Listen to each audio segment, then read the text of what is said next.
നടന്നുകൊണ്ടുള്ള വടകോട്ടിൽ പ്രതിഷേധ മാർച്ചിന് മന്ത്രി M P രാജേഷിന്റെ ഓഫീസ് ലക്ഷ്യമാക്കി ഈ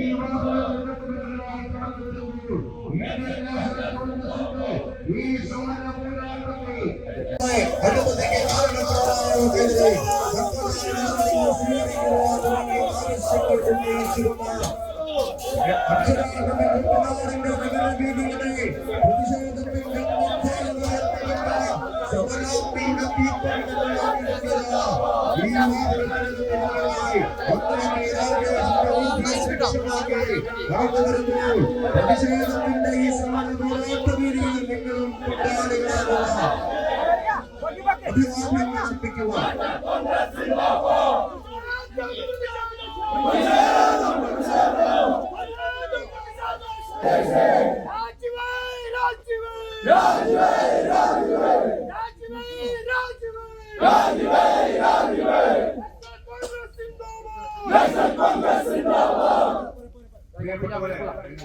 പതിവാകുന്നു, കുണ്ടും കുടിയും പതിവാകുന്നു.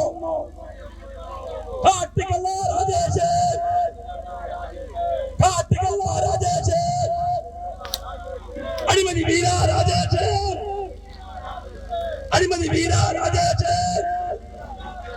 നാട് ഭരിക്കാൻ അറിയില്ലെങ്കിൽ, നാട് ഭരിക്കാൻ അറിയില്ലെങ്കിൽ ഇറങ്ങി പോകൂ രാജേഷ്, ഇറങ്ങി പോകൂ രാജേഷ്. നേഷണൽ കോൺഗ്രസ് സിന്ദാബാദ്, നേഷണൽ കോൺഗ്രസ് സിന്ദാബാദ് എന്ന് നമുക്ക് മനസ്സിലാക്കാൻ സാധിക്കും. ഈ തൃത്താല നിയോജക മണ്ഡലത്തിൽ ജനങ്ങൾക്ക് യാത്ര ചെയ്യാൻ കഴിയുന്ന ഒരു നല്ല റോഡ് പോലും ഇല്ല എന്നുള്ള അവസ്ഥയ്ക്ക് കഴിഞ്ഞ 4.5 വർഷമായി ഈ പ്രദേശത്തിന്റെ ജനപ്രതിനിധിയാവുക മാത്രമല്ല സംസ്ഥാനത്തെ ഒരു മന്ത്രിയായിരിക്കുന്ന ഒരാൾക്ക് ഒരു പരിഹാരവുമില്ല, ഒരു തരത്തിലുള്ള ഇടപെടലുമില്ല, ഒരു തരത്തിലും ഈ പ്രശ്നങ്ങൾ പരിഹരിച്ച് കാര്യങ്ങളെ മുന്നോട്ട് കൊണ്ടുപോകാനുള്ള ഒരു താല്പര്യം പോലും അദ്ദേഹത്തിനില്ല എന്നുള്ളതാണ് നമുക്ക് ഇവിടെ കാണാൻ സാധിക്കുന്നത്. മന്ത്രി എം പി രാജേഷ് 4.5 വർഷമായി ആ സ്ഥാനത്ത് തുടരുകയാണ്. അതിൽ ആദ്യത്തെ 1 വർഷം അദ്ദേഹം കേരള നിയമസഭയുടെ സ്പീക്കർ കൂടിയായിരുന്നു. ഒരു ഭരണപക്ഷ MLA-ക്ക് പോലും ചെയ്യാൻ കഴിയുന്ന കാര്യങ്ങൾ സ്പീക്കർ ആയിരുന്നിട്ടും മന്ത്രിയായിരുന്നിട്ടും അദ്ദേഹത്തിന് ചെയ്യാൻ കഴിയാതെ പോയതിന്റെ ജാള്യത മറയ്ക്കാൻ വേണ്ടി അദ്ദേഹം ഇന്ന് മുൻകാല ജനപ്രതിനിധികൾക്കെതിരെയുള്ള ആരോപണങ്ങളും പരിഹാസങ്ങളുമായിട്ടൊക്കെ കടന്നു വരികയാണ്.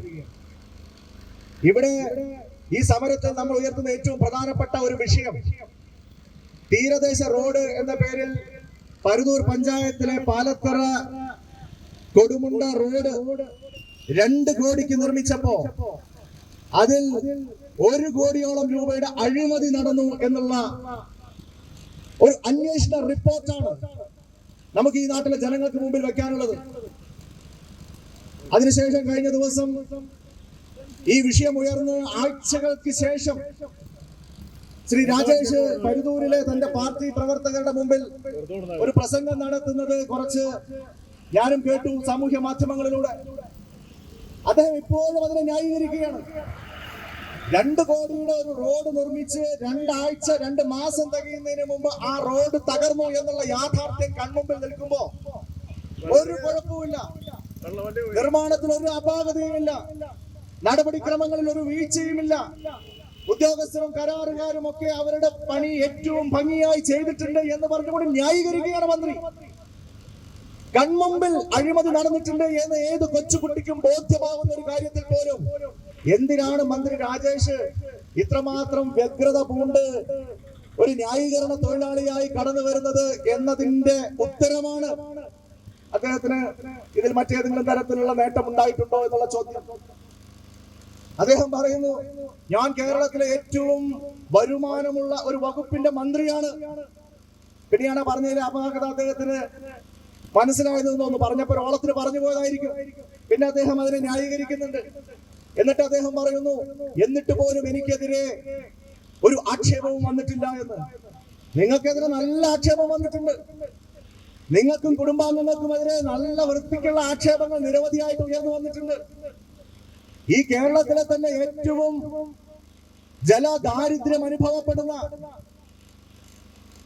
എല്ലാ വേനൽക്കാലത്തും ടാങ്കർ ലോറിയിൽ വെള്ളം സപ്ലൈ ചെയ്യേണ്ടി വരുന്ന നമ്മുടെ പാലക്കാട് ജില്ലയിലെ എലപ്പുള്ളി എന്ന് പറയുന്ന ഒരു പ്രദേശത്തെ തെരഞ്ഞെടുത്ത് പെണ്ണ് കുതിക്കും പെണ്ണിനെ കുതിപ്പിക്കുന്ന കനക ഘടകാഭരണങ്ങളുടെ കമനീയ ശേഖരവുമായി പട്ടാമ്പി പട്ടണത്തിന്റെ കനക കൊട്ടാരം Manukkas gold and diamonds, Manukkas tower, railway over ബ്രിഡ്ജിന് സമീപം മെയിൻ റോഡ് പട്ടാമ്പി.